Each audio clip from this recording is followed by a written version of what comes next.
ഭഗവാൻ കണ്ടില്ലേ സന്തോഷവും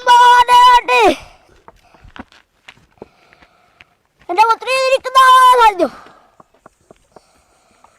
എൻ്റെ ഭഗവാൻ ഈ ക്ഷേത്രത്തിൽ കാണിച്ചതില്ലേ. എന്നതായിട്ടും എല്ലാത്തിനും തക്കവണ്ണം ഞാൻ തന്നെ കാണിച്ചില്ലേ. എൻ്റെതായിട്ട് കാണിച്ചിരിക്കുന്നതായ ഭാഗ്യം തന്നെ ഞാൻ കാണിച്ചില്ലേ. എൻ്റെ നെടുപാലിയാന്ന് വിളിച്ചിട്ടില്ലേ. കുടുംബത്തെ രക്ഷിച്ചാൽ പോലെ കുടുംബത്തെ രക്ഷിച്ച്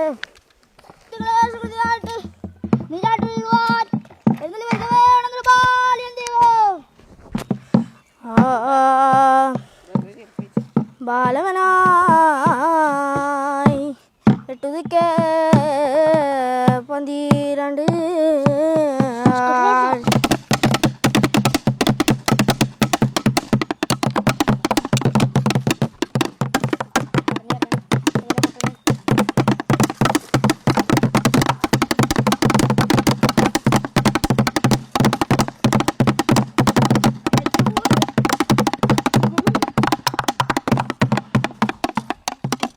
ഉത്തര മലബാറിന്റെ മണ്ണിൽ ചിലമ്പുലികൾ മുഴങ്ങുന്നത് വെറും ആചാരങ്ങൾക്കായല്ല, മറിച്ച് ഒരു തലമുറയിൽ നിന്നും മറ്റൊരു തലമുറയിലേക്കുള്ള സംസ്കാരത്തിന്റെ കൈമാറ്റം കൂടിയാണ്.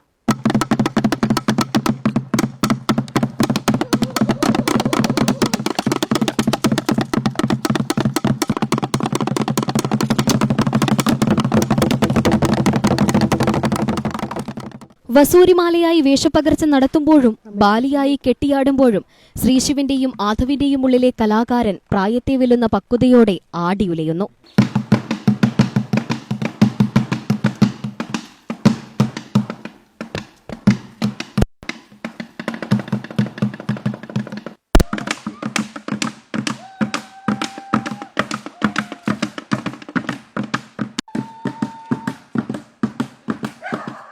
കൊച്ചു കലാകാരന്മാരുടെ വേഷപ്പകർച്ചയ്ക്ക് മാറ്റുകൂട്ടുന്നത് അവരുടെ ചങ്ങാതിക്കൂട്ടമാണ്.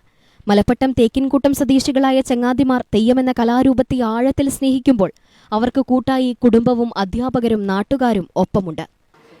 ഒരു 3-4 വർഷം, ഇപ്പം 11 വയസ്സായി മോന്. അപ്പോൾ ഒരു 3-4 വർഷം മുമ്പേ ഇതുപോലെ വെക്കേഷൻ ടൈമിലെല്ലാം ഇത് തന്നെയാണ് പരിപാടി. എവിടെയെങ്കിലും ഒരു സ്ഥലത്ത് തെയ്യം തുടങ്ങുമ്പോഴത്തേക്കും ഇവരുടെ തെയ്യം കെട്ടാൻ തുടങ്ങും. തെയ്യം കാണാൻ പോയി കഴിഞ്ഞാൽ തെയ്യം കെട്ടുന്ന സ്ഥലത്ത് പോയി കാര്യങ്ങൾ മനസ്സിലാക്കി ബാക്കിയുള്ളത് യൂട്യൂബിൽ കണ്ടിട്ട് പഠിക്കും. മുഖത്തെഴുത്തെല്ലാം അവർ അവിടെ പോയിട്ട് അത് അവരൊപ്പം തന്നെ ഉണ്ടാവുക. പിന്നെ ഇവർ നമ്മൾ കിട്ടുന്ന സമയത്ത് അത് നോക്കി വെക്കും. ഇത് ഭയങ്കര ഇൻട്രസ്റ്റിംഗ് ആണ്. അപ്പോൾ എങ്ങനെയാണ് നിങ്ങൾ ഈ അണിയലങ്ങളും അതുപോലെ തന്നെ മുഖത്തെഴുത്തൊക്കെ എങ്ങനെയാണ് പഠിച്ചത്? എങ്ങനെയാണ്? അണിയറയിൽ പോയിട്ട് കണ്ടുപിടിച്ച് അച്ഛൻ്റെ രാവിലെ തെയ്യായാലോ അവിടെ അണിയറയിൽ പോയാൽ കണ്ടുപിടിക്കും. ഈ വായ്വാക്കുകളൊക്കെ ഇത്ര ഫ്ലുവന്റ് ആയിട്ട് എങ്ങനെയാ? തെയ്യത്തിൻ്റെ അടുത്ത് പോയിട്ട് കണ്ടു കേട്ട് പഠിച്ച്. കൂട്ടുകാരും ഈ ഒരു എന്താ പറയാ ഈ ഒരു ആവേശം ഉണ്ടല്ലേ? പേരെന്താണ്?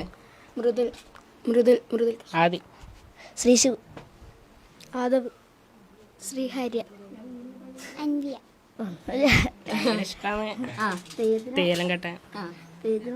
ഇത് സംബന്ധിച്ചിട്ട് മുഖത്തെഴുത്തിനിരിക്കുമ്പോൾ കാണുന്ന നിഷ്കളങ്കമായ മുഖമല്ല പിന്നീട് അവരുടെ കണ്ണുകളിൽ കാണുന്നത്. വസൂരിമാലയുടെ രൗദ്രഭാവവും ബാലിയുടെ കരുത്തും ആ ചെറിയ ശരീരങ്ങളിലേക്ക് ആവാഹിക്കപ്പെടുന്നത് കാണുന്നവർക്ക് അത്ഭുതമാണ്. അസാമാന്യമായ കഴിവാണ് കുട്ടികൾക്ക് നമ്മൾ കണ്ടിട്ടുള്ളത്.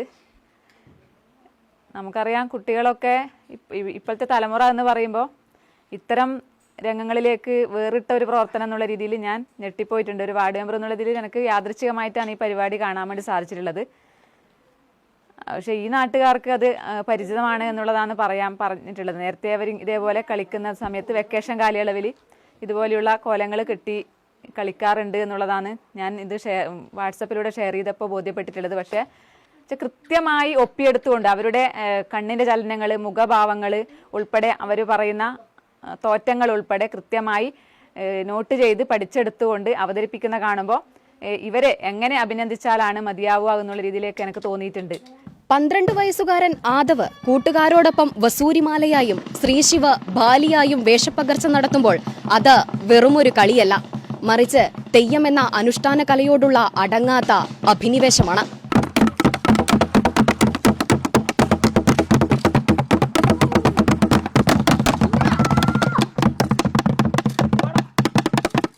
ഇല്ല, നമ്മൾ ആദ്യം ഇതിനെ എതിർക്കലുണ്ടായിന്. ഇങ്ങനെ തെയ്യം കെട്ടി കളിക്കാൻ പാടില്ല എന്നെല്ലാം പറഞ്ഞിട്ട് നമ്മൾ എങ്ങനെ പറയും. പക്ഷേ പിന്നെ എന്താണെന്ന് വെച്ചാൽ ഇവർ അല്ലേ പിന്നെ ഫുൾ ടൈം ഫോണിലായിരിക്കും.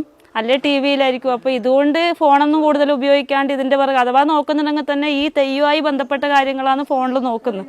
അതുകൊണ്ട് പിന്നെ അവരിങ്ങനെ ആരും കാണാനൊന്നുമില്ല. ഇങ്ങനത്തെ സ്ഥലമായതുകൊണ്ട് കൂടുതൽ ആൾക്കാരൊന്നും കാണാനില്ല. അവരവിടുന്ന് അവരെ സമയമാകുമ്പോൾ വൈകുന്നേരവും രാവിലെ ഇത് തന്നെ പരിപാടി. കാണിച്ചതല്ലേ ഇന്ന വഴിയായിട്ട് എല്ലാത്തിനും ഇതൊക്കെ കൊണ്ട് തന്നെ കൂടിയുണ്ട് കേട്ടോ. കുടുംബത്തിൽ വെച്ചിട്ട് എല്ലാത്തിനും വഴിയും കാണിച്ചിട്ട് ഞാൻ തന്നപ്പോരെ. നമ്മൾ മലപ്പട്ടം RGM AUP സ്കൂളിലെ അധ്യാപകരാണ്. ഇതേപോലൊരു കലാസൃഷ്ടി ഇവിടെ സംഘടിപ്പിക്കുന്നു എന്ന് കേട്ടിട്ടാണ് നമ്മൾ രണ്ടുപേരും സ്കൂളിലുണ്ടായിരുന്ന 2 അധ്യാപകർ ഇവിടെ എത്തിച്ചേർന്നത്.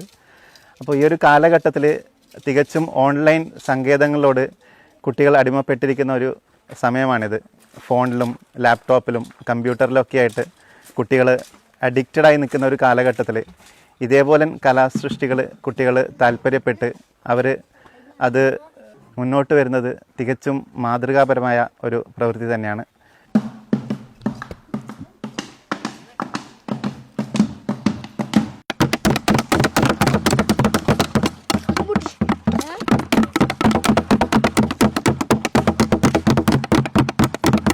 മൊബൈൽ ഫോണിന്റെ ലോകത്ത് നിന്ന് മാറി സ്വന്തമായി അണിയലങ്ങൾ തീർത്തും തോറ്റം ചൊല്ലിയും ആദവും കൂട്ടരും മണ്ണിലിറങ്ങി കളിക്കുമ്പോൾ അത് പുതുതലമുറയ്ക്ക് നൽകുന്ന സന്ദേശം ചെറുതല്ല.